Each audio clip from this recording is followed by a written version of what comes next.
Aries, hi, welcome to Mr. Queen PH. At ito ang inyong weekly reading for September 30 to October 6, 2024. If you're interested in private readings, meron tayong link sa description. At sa pinned comment, pakicheck nyo lang information kung paano mag-book for a private reading. Okay, let's see Aries. What's coming to you September 30 to October 6, 2024. Okay, true love come to me. Wow. So, maaring you are manifesting a romantic partner sa buhay mo if you are single, or maaring meron ng parating, no, sa iyong life na magpapakilig sa'yo. And if you are in a relationship, maaring gusto mo yung person mo mas magbigay ng oras, ng panahon sa'yo. Parang you want your person na magpakitang gilas sa'yo at mapatunayan na mahal ka talaga niya. Fertility, uy. So, some of you pwedeng gusto nyong magkaanak, kasi fertility is about, reproducing, oo, or bearing a child.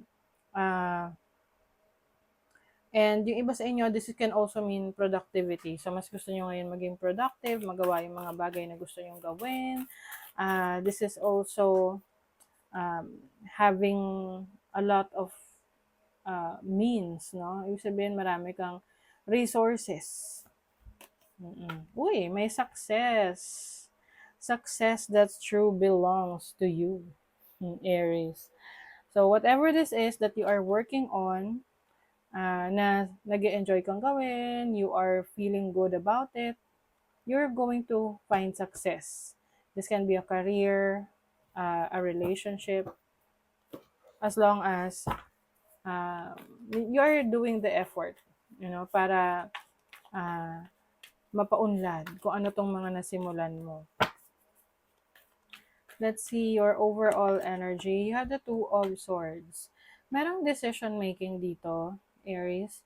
I feel like you are conflicted at this point kung which path to take. Pwedeng meron kang gustong subukan na bagong trabaho, bagong negosyo, or a major decision in your life, whether mag-a-abroad ka ba o hindi. Your challenge is the King of Cups. So, this is a water sign, Cancer, Scorpio, Pisces. Pwede magkaroon ka ng challenging situation with a water sign ngayong week na to. Pwedeng hindi siya sang-ayon sa mga decision mo or sa ginagawa mo. Your opportunity is the Two of Pentacles, which is balance. Doing things at the same time. Oo, pwedeng meron kang pagsasabay-sabayan na gawin ngayong week na to. Pwedeng trabaho, tapos magbi-business ka on the side, or may iba ka pang inaasikaso. Some of you are also having a hard time na connect sa inyong emotions. Like, meron kayong nararamdaman pero hindi nyo na-express. Oo, let's say, kahit ano pang feelings yan. Galit, lungkot, saya. Oo, hindi mo siya na-express. So, one of the reasons kaya minsan may mga blockages tayo is because nasusuppress natin yung emotions natin. Pwede naman natin ilabas yan ng tahimik lang, no? As long as you are really, meron kang outlet in doing it. Kaya yung iba, meron silang hobby, meron silang libangan, no? Painting, drawing, sketching, running, biking, na kung saan dun nila na ilalabas yung kanilang frustration sa buhay, or yung emotions nila, dun nila na-express yung kanilang sarili. Your blessing is the Strength card. You have the strength that you need. Lakas. Lakas ng loob na sumubok ng mga bago sa iyong buhay. And the strength is also confidence. So, yan yung blessing sa'yo, yung confidence mo. Kasi hindi lahat ng tao confident. Hindi lahat ng tao malakas ang loob na humarap sa iba, or mag-express ng sarili nila, or makita ng publiko, or to be true to themselves, no? So uh, you have that blessing. So sa money, career, finances, do not settle for anything less than what you deserve, Aries, kasi marami kang choices. Marami ka pang options. Kasi yung iba, 'di ba, sasabihin nila, wala kasi akong choice kaya ito na lang. Dito na lang ako magtatrabaho, ito na lang yung gagawin kong source of income, ito na lang. Mm. Pero hindi nila alam na may mga option pa sila. Hindi lang nila ine-explore. Okay? Kasi feeling nila, hindi nila dine-deserve. Or hindi sila ganun kagaling, or hindi sila ganun ka-qualified. But for you, you know your worth. Alam mo yung mga kaya mong gawin, and you have other options para mag-explore pa. Kaya siguro yan yung major decision mo rin. You have the Page of Cups, merong offer sa'yo. Uy, walking away. Oo, ito yung tipong aalis ka sa isang trabaho, career, or business para may subukang iba na sa tingin mo, ito ay magbibigay sa'yo ng joy, ng happiness, ng excitement sa buhay, sa career path mo. So, sa love life naman, let's see. Love life. Oo I feel like you are going to pursue your passion, Aries. Kung saan ka masaya, saan ka mas nagiging expressive, no, ng iyong talento, ng skill set mo. Sa relationship, there is clarity, everything makes sense now. So, ngayon, alam mo na kung anong gusto mo sa relasyon. Oo. Some of you, pwedeng meron ditong naayos na relationship dahil naging malinaw sa'yo na mahal mo pa tong taong to, or you still trust this person, kaya you still want to be with this person. And for some of you, if you're single, alam nyo na sa sarili nyo na number one ninyong requirement sa relationship is someone na mapagkakatiwalaan mo. Oh, the Lovers. Commitment.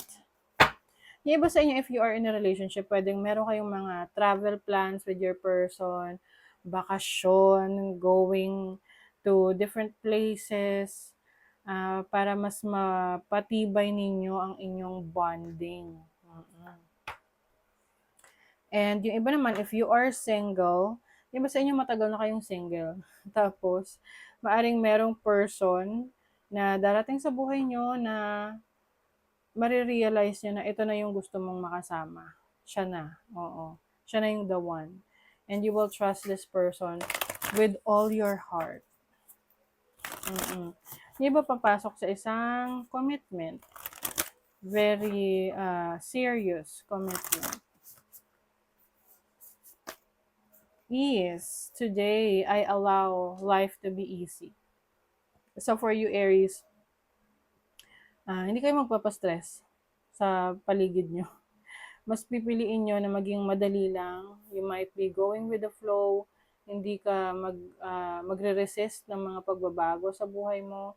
Alam mo lang na whatever yung mga kailangan mong pagdesisyonan, kailangan mo lang pumili talaga, magtiwala sa sarili mo, sa mga desisyon mo, at i-follow lang kung saan ka dalhin ng iyong landas, kung saan ka dalhin ng iyong tadhana. Needs. O, yung iba sa inyo, you will also attend to your needs. Marami tayong needs. Minsan kasi, inuuna natin yung ibang tao, di ba?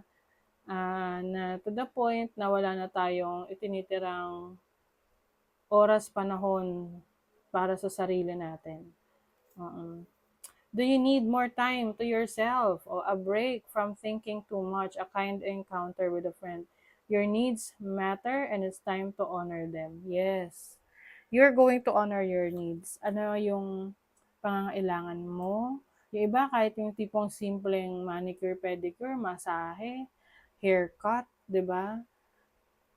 Hindi nila nagagawa kasi mas busy sila sa pag-aalaga ng ibang tao. So, if you are someone na nag-iisip kung ito na ba yung time na Practice ka ng self-love, self-care. Yes, this is the time. Love yourself. Mm-mm.